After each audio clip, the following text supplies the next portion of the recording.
One day a boy climbed to the heights of Pichincha. He was only a child, yet he knew where he was and had his head and his heart full of the battle. The mountain in the clouds, with its scarf of mist falling down to its waist, seemed a masked giant, terrifying.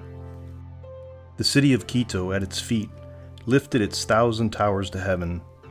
The green hills of this lovely city, fresh and graceful, surround her like gigantic uncut emeralds, set with apparent carelessness in her broad girdle. Rome, the city of hills, has neither so many nor more beautiful ones. A sound barely reached the heights. It was confused, vague, fantastic. That sound composed of 1,000 sounds. That voice composed of 1,000 voices, always emanating and ascending from great towns.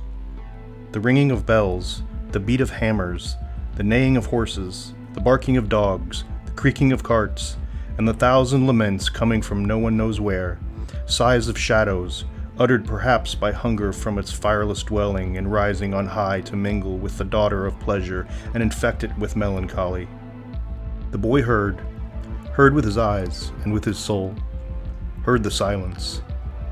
As it says in the scriptures, he heard the past, he heard the battle. Where had Sucre been? Perhaps here on this very spot, on this green stair.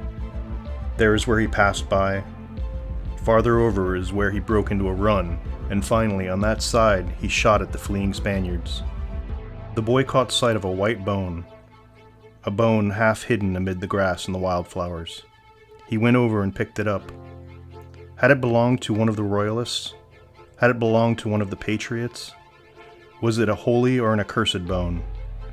Child, do not say that. There may have been accursed men, there are no accursed bones. You should know that death, although cold as ice, is a fire which purifies the body.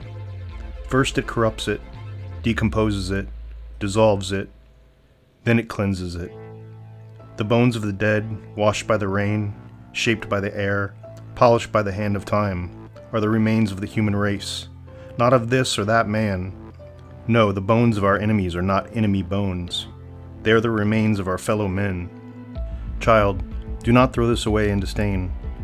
The bones of our fathers who died on Pichincha are now the prize of nothingness. Their very dust has taken a more subtle form, turned into spirit, and disappeared into the invisible amorpha in which eternity gathers the members of the human race. Juan Montalvo, Ecuadorian, 1832 to 1889.